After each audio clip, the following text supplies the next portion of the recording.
아침에 일어날 때 머리가 조금 어지럽거나 손발이 저린 느낌을 받은 적이 있나요? 마치 작은 바늘로 콕콕 찌르는 것 같은 느낌 말입니다.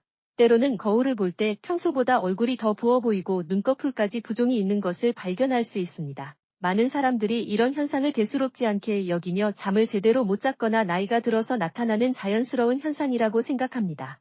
하지만 제가 수십 년간의 임상 경험을 통해 본 바로는 이런 쉽게 무시하기 쉬운 신호들이 실제로는 뇌졸중의 초기 경고일 수 있습니다. 지난달 제가 진료한 68세 김순자 할머니의 이야기를 들려드리겠습니다.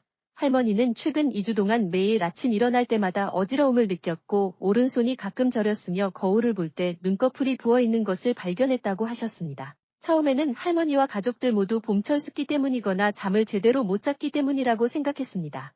이런 증상들이 모두 흔해 보였기 때문입니다.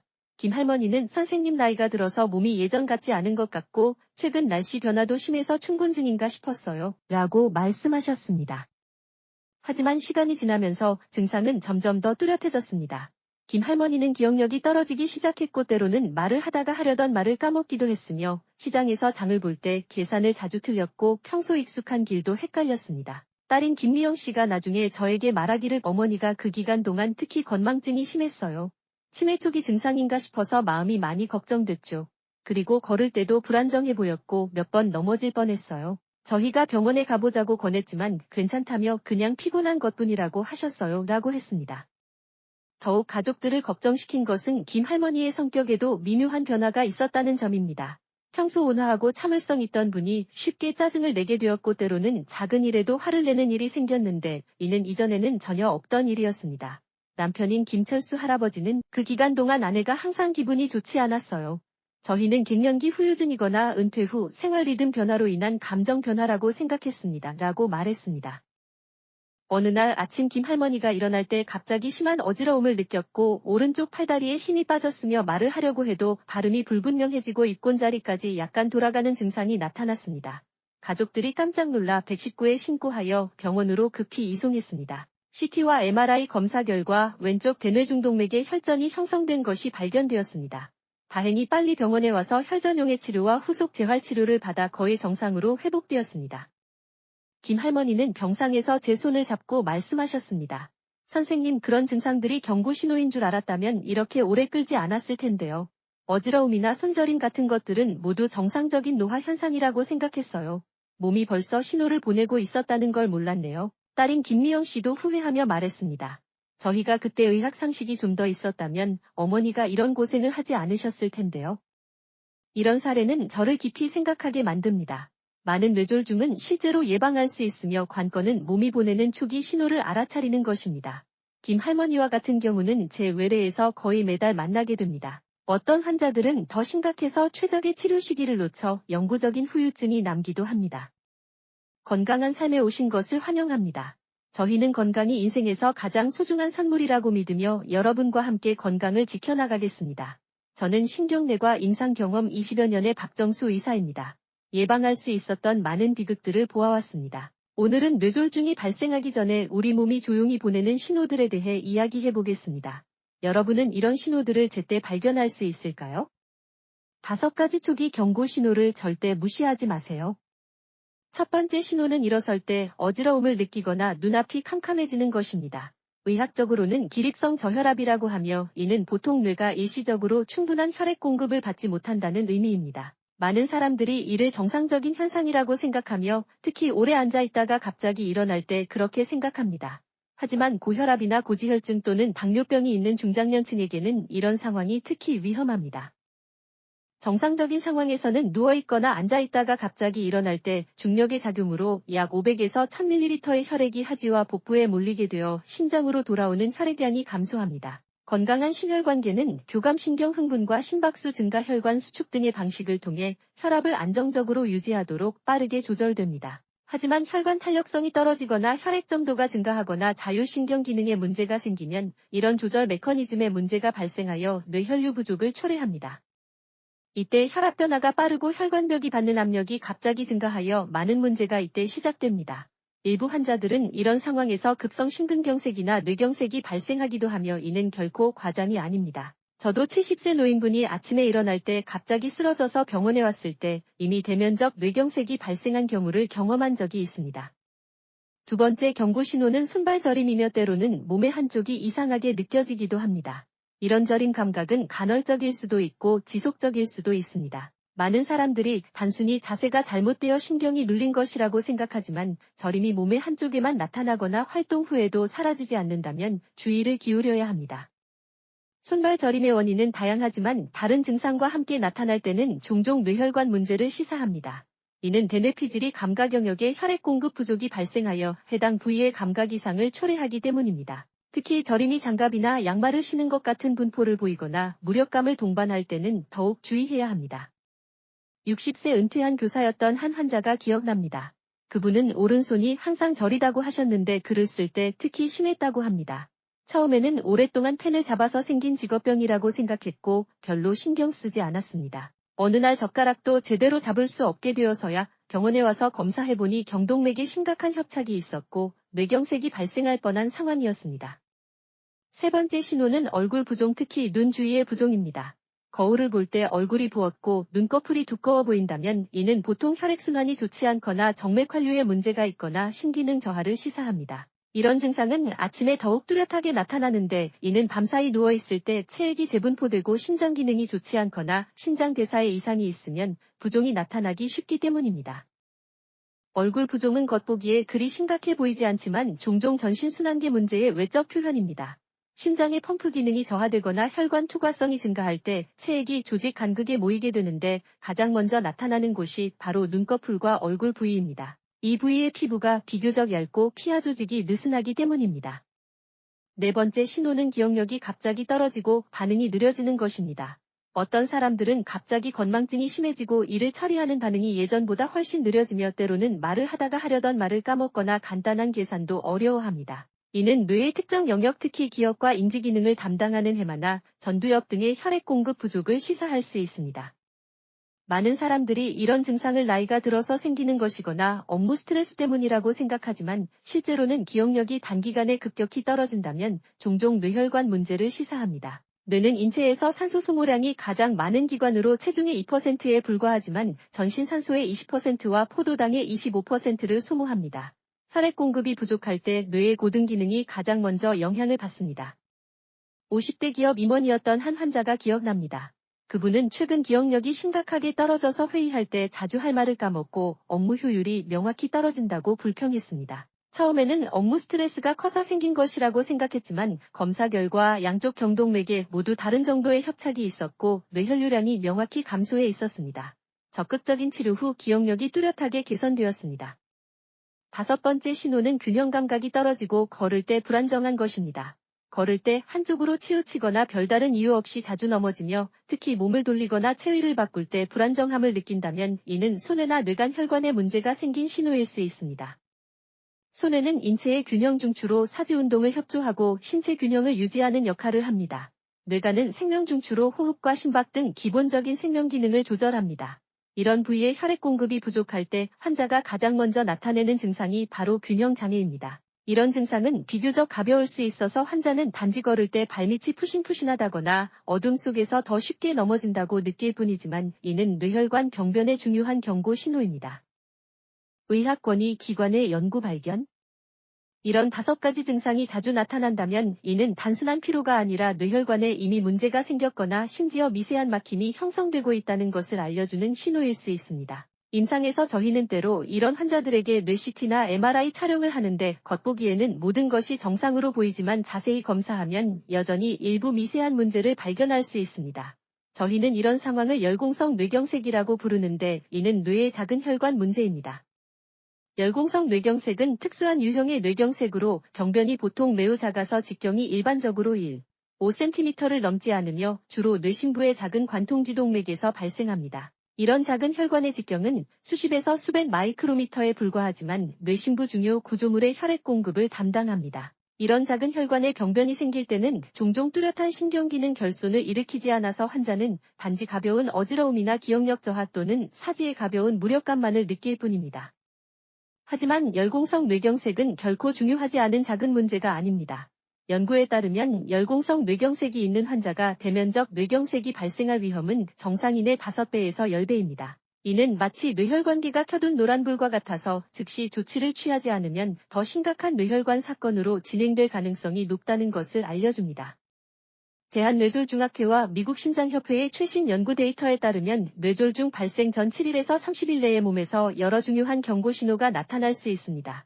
이런 연구는 수만 명의 환자를 장기 추적 관찰한 것을 바탕으로 하여 매우 높은 신뢰성을 가지고 있습니다. 첫 번째는 손발이 갑자기 무력해지거나 저리는 것으로 보통 한쪽에만 나타납니다. 이런 증상은 몇 분에서 몇 시간만 지속되다가 저절로 완화될 수 있는데 의학적으로는 일과성 뇌허혈 발작이라고 합니다. 많은 환자들이 증상이 완화되면 대수롭지 않게 여기지만 연구에 따르면 일과성 뇌허혈 발작 후 48시간 내에 뇌경색이 발생할 위험은 10%에서 15%에 달합니다. 두 번째는 말이 불분명해지거나 표현이 혼란스러워지는 것입니다. 환자는 말할 때 발음이 불분명해지거나 표현하려는 의미와 실제로 하는 말이 일치하지 않거나 심지어 아예 말을 할 수 없게 될 수 있습니다. 이런 증상은 뇌의 언어중추 혈액 공급에 문제가 생겼음을 반영합니다. 세 번째는 한쪽 얼굴이 갑자기 처지는 것으로 입꼬리가 비뚤어지거나 눈이 무기력해지는 것입니다. 이는 안면신경 손상의 표현으로 종종 뇌간이나 대뇌피질 운동 영역의 혈액 공급 이상을 시사합니다. 간단한 테스트 방법이 있습니다. 환자에게 미소를 짓거나 이를 드러내게 하여 양쪽 얼굴 표정이 대칭적이지 않으면 높은 경계심을 가져야 합니다. 네 번째는 시야가 흐려지거나 사물을 보기 어려워지는 것입니다. 여기에는 시야결손과 복시 그리고 시무르림 등의 증상이 포함됩니다. 시각계는 안구에서 대뇌후두엽까지의 전체 통로를 포함하며 어느 한 단계에서라도 혈액 공급 부족이 발생하면 시각 이상을 초래할 수 있습니다. 다섯 번째는 갑작스럽고 극심한 두통으로 마치 충격을 받은 것 같은 느낌입니다. 이런 두통은 종종 평소의 두통보다 훨씬 심하며 환자들은 흔히 평생 경험해본 적 없는 두통이라고 표현합니다. 이런 증상은 특히 뇌출혈이 발생했을 가능성을 시사하므로 즉시 의료진의 도움을 받아야 합니다. 이런 전형적인 증상 외에도 일부 환자들은 비특이적인 증상을 나타내기도 하는데 갑자기 극도로 피곤하다거나 메스꺼움과 구토 또는 의식이 혼미해지는 등입니다. 어떤 사람들은 최근 특별히 피곤하고 말로 표현할 수 없는 불편함을 느낀다고 하는데 이런 것들도 모두 뇌졸중의 초기 신호일 수 있습니다. 한의학적 관점에서의 병인 분석. 위의 증상 중 2가지 이상이 있다는 것을 발견한다면 절대 무시하지 말고 즉시 병원에 가서 뇌혈관 검사를 받아야 합니다. 여기에는 경동맥 초음파와 경두계 도플러 그리고 CT 혈관 조영술이나 MR 혈관 조영술 등이 포함됩니다. 조기 발견과 조기 개입은 종종 심각한 결과의 발생을 피할 수 있습니다. 한의학에서 보면 이런 문제들은 하루 이틀에 형성되는 것이 아니라 종종 기혈이 장기간 원활하지 않게 순환하여 생기는 것입니다. 한의학에서는 기는 혈의 수령이고 혈은 기의 어머니라고 하여 기혈이 서로 의존하며 함께 인체의 정상적인 생리 기능을 유지한다고 봅니다. 기허할 때는 혈액순환을 추진하는 동력이 부족하고 어혈이 있을 때는 기의 운행도 방해를 받습니다. 기허혈어하고 경락이 통하지 않으면 쉽게 막힘이 발생하는데 만약 뇌부에서 어혈이 막히면 머리가 어지럽고 다리에 힘이 없으며 손발이 저린 상황이 나타납니다. 한의학에서는 뇌졸중을 일으키는 병인을 주로 다음과 같은 체질 유형으로 귀납합니다. 기허혈어형의 경우 이런 환자들은 종종 평소부터 기가 짧고 힘이 없으며 얼굴이 창백하고 조금만 움직여도 숨이 찬 등의 증상이 있습니다. 기허로 인해 혈액 추진력이 약해져서 어혈이 형성되기 쉽습니다. 현대의학 연구에 따르면 기허혈어형 환자들은 종종 혈액유변학 이상을 동반하며 혈액 점도가 증가하고 미순환 장애가 발생합니다. 담습조락형의 경우 담습은 우리가 평소 보는 가래나 습기가 아니라 인체대사 이상으로 생기는 병리산물입니다. 비위기능이 실조되고 수액대사가 이상할 때 담습이 생깁니다. 먹는 것이 나쁘지 않더라도 소화 흡수가 좋지 않으면 음식이 정상적으로 영양물질로 전환되지 못하고 오히려 담습으로 전환됩니다. 현대의학 용어로 말하면 혈지 이상이나 당대사문란 또는 만성염증 상태입니다.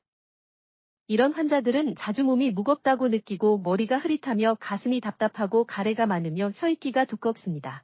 이들은 종종 비만이나 고지혈증 그리고 당뇨병 등 대사성 질환을 동반합니다. 연구에 따르면 비만 환자가 뇌혈관병에 걸릴 위험은 정상 체중인 사람의 2배에서 3배입니다. 간양상한형의 경우 이런 체질은 스트레스가 크고 잠을 제대로 못 자며 성격이 급한 사람들에게 많이 나타납니다. 이들은 종종 업무 압박이 크고 장기간 밤을 새우며 감정이 쉽게 격동됩니다. 이런 환자들은 말소리가 크고 쉽게 얼굴이 빨갛게 되며 자주 머리가 아프고 어지러우며 많은 경우 고혈압을 동반합니다. 한의학에서는 간주소설이라고 하여 감기가 울결되고 소설 기능이 실상할 때 쉽게 화로 변하여 간양상항 증상이 나타난다고 봅니다. 현대의학 연구에 따르면 장기간의 정신 스트레스는 교감신경이 과도하게 흥분하게 하여 혈관이 수축하고 혈압이 올라가며 동시에 혈소판 응집을 촉진하여 혈전 형성 위험을 증가시킵니다. 이런 체질의 사람들은 종종 뇌졸중의 고위험군입니다. 신정허쇠형의 경우 나이가 들면서 신정이 점차 허쇠하는 것은 자연스러운 생리 과정입니다. 하지만 과도하게 피로하거나 방사가 절제되지 않거나 오랜 병으로 체력이 허해지면 신정 소모가 가속화됩니다. 신정허쇠는 골수생화가 부족해지고 혈액 생성이 감소하며 동시에 혈관 탄력성이 떨어져서 동맥경화가 발생하기 쉽습니다. 이런 환자들은 종종 허리와 무릎이 시큰거리고 머리가 어지럽고 귀가 울리며 기억력이 떨어지고 밤에 소변을 자주 보는 등의 증상을 나타냅니다. 현대의학에서는 이런 증상들이 종종 내분비 기능 쇠퇴나 면역력 저하와 관련이 있다고 봅니다. 설지는 신체 건강의 중요한 지표. 혈을 보는 것도 한의학 진단의 중요한 방법으로 혈질과 설태의 변화를 관찰하여 체내 기혈 운행 상황을 알 수 있습니다. 비허습성인 사람의 경우 혀몸이 크고 가장자리에 뚜렷한 치흔이 있는데 이는 비허로 인해 수액대사가 이상해져서 혀몸이 부어서 치아에 눌려 생긴 자국입니다. 이런 사람들은 종종 식욕부진과 배가 더부룩함 그리고 변이 무름 그리고 사지가 무거움 등의 증상을 동반합니다. 만약 혀 색깔이 매우 어둡고 자줏빛을 띠며 표면에 어점이나 어반이 있고 설태가 두꺼우면 체내에 어혈이 있다는 것을 의미합니다. 어혈은 뇌졸중의 중요한 병리기초로 이런 환자들은 종종 가슴이 답답하고 심장이 두근거리며 사지가 저리고 피부가 건조한 등의 증상을 동반합니다. 현대의학 검사에서는 종종 혈액점도 증가나 혈소판 응집성 증강 등의 이상을 발견할 수 있습니다. 건강한 혀는 다홍색이어야 하는데 마치 신선한 돼지고기 색깔 같고 설태는 엷고 희며 약간 촉촉하여 혀 표면의 무늬를 분명히 볼 수 있어야 합니다. 혀질이 홍윤하다는 것은 기혈이 충족하다는 것을 말하고 설태가 엷고 희다는 것은 위기가 정상이고 사기가 침입하지 않았다는 것을 의미합니다. 만약 설태가 매우 두껍고 끈적하며 검거나 누렇고 유색 음식인 초콜릿이나 커피 등을 먹지 않았다면 체내에 열사나 습열이 내온되어 있다는 것을 의미합니다. 황태는 일반적으로 열증을 시사하고 태가 누를수록 열이 중하며 흑태는 종종 병정이 비교적 중함을 시사하고 신양어쇠나 열극상음의 상황이 있을 수 있습니다. 설태의 변화는 확실히 매우 중요하여 장부 기능의 상태를 반영할 수 있습니다. 한의사를 볼 때는 설태를 긁어내지 않는 것이 좋고 구강청결제로 입을 헹구지도 않는 것이 좋습니다. 그렇지 않으면 의사의 판단에 영향을 줄 수 있습니다. 일반적으로 태백은 대부분 한증이고 태황은 대부분 열증이며 태니는 습사가 있다는 것을 말하고 태조는 조사가 있거나 진액이 부족하다는 것을 의미합니다.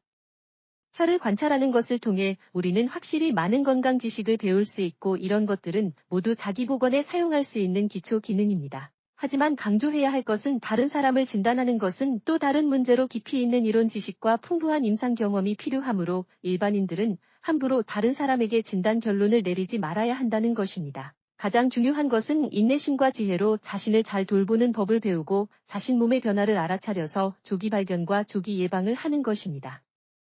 과학적으로 뇌졸중을 예방하는 방법. 그렇다면 우리는 어떻게 뇌혈전을 예방해야 할까요? 오늘부터 다음과 같은 과학적이고 효과적인 몇 가지 방법을 시도해 볼 수 있습니다. 아침 건강관리가 매우 중요합니다. 먼저 아침에 일어난 후 침대에서 5분 더 누워있고 급하게 일어나지 마세요. 이런 습관은 단순해 보이지만 중장년층에게는 매우 중요합니다.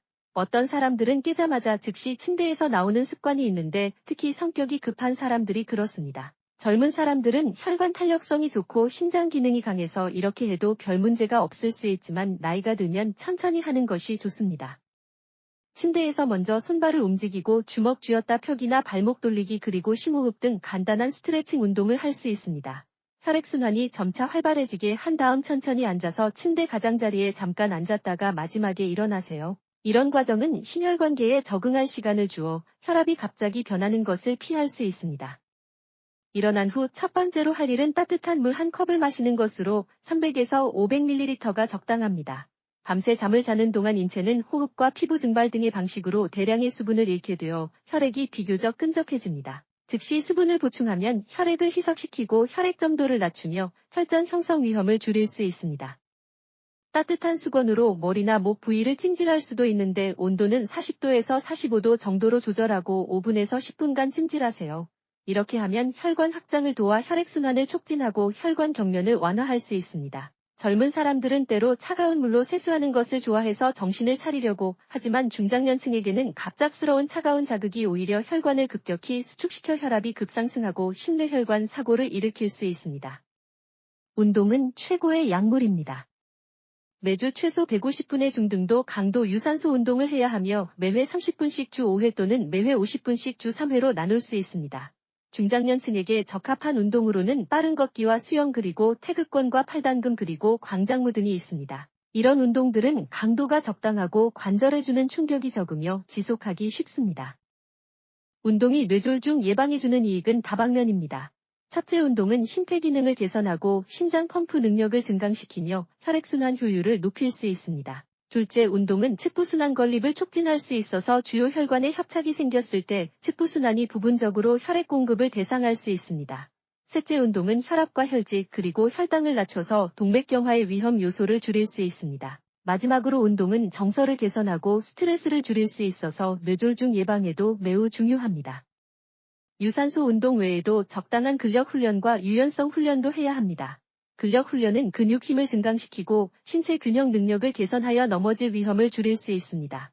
유연성 훈련은 관절 활동도를 유지하고 근육 긴장을 완화할 수 있습니다. 매번 운동 전에는 충분히 워밍업을 하고 운동 후에는 적당히 휴식을 취해서 운동 손상을 피해야 합니다. 혈자리 마사지의 양생지혜.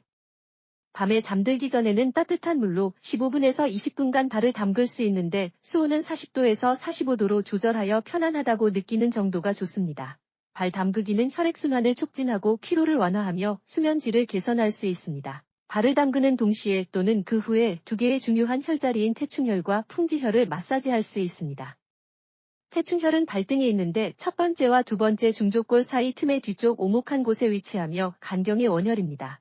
한의학에서는 간주소설이라고 하여 태충혈에는 평간식품과 소간이기의 작용이 있습니다. 현대 연구에 따르면 태충혈 마사지는 혈압을 조절할 수 있어서 고혈압 환자에게 매우 좋은 보조 치료 효과가 있습니다.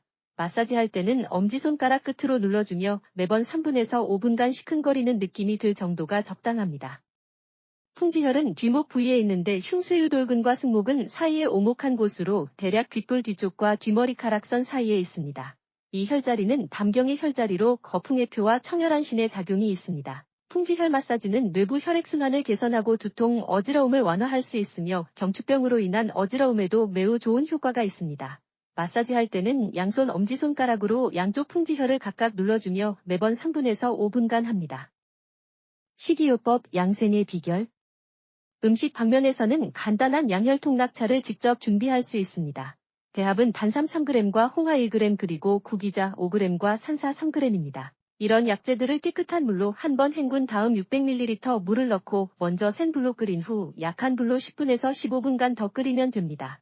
저녁 식사 후 1시간에 마시는 것을 권하며 화어통락과 어혈 예방에 도움이 됩니다. 단삼은 활혈화어와 량혈소종의 효능이 있으며 현대 양리 연구에 따르면 단삼은 관상동맥을 확장시키고 심근 혈액 공급을 증가시키며 혈액 점도를 낮추고 혈소판 응집을 억제할 수 있습니다. 홍화도 마찬가지로 활혈화어의 작용이 있어서 혈액순환을 촉진하고 미순환을 개선할 수 있습니다. 구기자는 자보간신과 명목의 효능이 있으며 다양한 비타민과 미네랄이 풍부합니다. 산사는 소식화적과 활혈산어의 작용이 있으며 혈질을 낮추고 혈압을 낮출 수도 있습니다. 이런 차 외에도 평소 음식은 저염과 저지방 그리고 저당에 주의해야 하며 신선한 채소와 과일을 많이 먹고 양질의 단백질을 적당량 섭취해야 합니다. 구체적으로 말하면 매일 소금 섭취량은 6g을 넘지 않도록 하는데 이는 맥주병 뚜껑 하나 정도의 양입니다. 기름 섭취량은 25g에서 30g으로 조절하고 당 섭취량은 50g을 넘지 않도록 하며 25g 이하로 조절하는 것이 가장 좋습니다. 식이섬유가 풍부한 음식을 많이 먹어야 하는데 귀리와 전곡물 그리고 콩류와 채소 등이 있습니다. 이런 음식들은 콜레스테롤을 낮추고 혈당을 안정시키는 데 도움이 됩니다. 연어나 정어리 같은 심해어류에는 오메가3 지방산이 풍부하여 항염과 혈질 저하 작용이 있으므로 주당 2회에서 3회 먹는 것을 권합니다. 호두나 아몬드 같은 견과류 음식에는 불포화지방산과 비타민 E가 풍부하여 혈관 건강에 유익하지만 양을 조절해야 하며 매일 한 줌 정도가 적당합니다. 정기검진을 무시할 수 없습니다. 생활 방식 조정 외에도 정기검진도 매우 중요합니다. 40세 이상 인구는 매년 최소 한 번의 전면적인 건강검진을 받는 것을 권하는데 혈압과 혈직 그리고 혈당과 심전도 그리고 경동맥 초음파 등의 검사가 포함됩니다. 고혈압이나 당뇨병 그리고 고지혈증 등 만성질환이 있는 인구는 더욱 정기적으로 관련 지표를 모니터링하고 즉시 치료 방안을 조정해야 합니다. 경동맥 초음파는 무침습적이고 간편한 검사로서 경동맥의 내막 두께나 반점, 유무 등의 상황을 직관적으로 보여줄 수 있습니다. 경동맥은 뇌의 주요 혈액 공급 혈관으로 경동맥의 병변은 종종 전신 동맥경화 정도를 반영할 수 있습니다. 만약 경동맥 반점이 발견되면 반점의 성질과 협착 정도에 따라 상응하는 치료 방안을 제정해야 합니다. 경두기 도플러 검사는 무침습적으로 두개 내 혈관의 혈류 상황을 검측할 수 있어서 뇌혈관의 협착이나 폐색 등의 상황을 알 수 있습니다. 이 검사는 뇌혈관 저장 기능을 평가하고 임상 치료를 지도하는 데 중요한 의의가 있습니다. 결론, 건강은 행동에 있습니다. 저희는 많은 환자들이 뇌졸중 전 한 달 심지어 더 긴 시간 동안 이미 증상이 있었지만 모두 그냥 피곤하거나 나이가 들어서 생기는 정상적인 현상이라고 생각해서 최적의 예방 시기를 놓친 것을 보아왔습니다. 그래서 저는 모든 분들이 건강의식을 높이고 몸의 소리에 귀 기울이는 법을 배우기를 바랍니다. 자주 자신에게 물어보세요. 아침에 일어날 때 어지러움은 없는지, 손발에 저린 느낌은 없는지, 얼굴에 부종은 없는지, 기억력이 명확히 떨어지지는 않았는지, 걸을 때 예전처럼 안정적인지 말입니다. 만약 이런 증상 중 2개 이상이 자주 나타난다면 반드시 중시해야 하고 즉시 병원에 가서 검사를 받아야 합니다. 뇌졸중 예방의 관건은 나쁜 생활 습관을 바꾸고 위험 요소를 조절하는 것입니다. 이는 하루아침에 되는 일이 아니라 지속적인 노력이 필요합니다. 하지만 우리가 지금부터 행동을 시작하고 과학적인 예방 조치를 취한다면 대부분의 뇌졸중은 예방할 수 있습니다. 건강은 인생에서 가장 소중한 재산이며 우리가 가족에게 줄 수 있는 가장 좋은 선물이기도 합니다. 함께 노력해서 지혜와 행동으로 건강을 지키고 생명을 더욱 아름답게 만들어 갑시다. 만약 비슷한 경험이 있거나 어떤 의문이 있다면 댓글란에 남겨주시기 바라며 이 글을 여러분이 관심을 갖는 사람들에게 전달해서 더 많은 사람들이 뇌졸중의 경고 신호를 알고 조기 발견과 조기 예방을 할 수 있도록 해주세요. 기억하세요. 자기 관리를 일찍 시작할수록 미래의 생활이 더욱 안심되고 건강해집니다.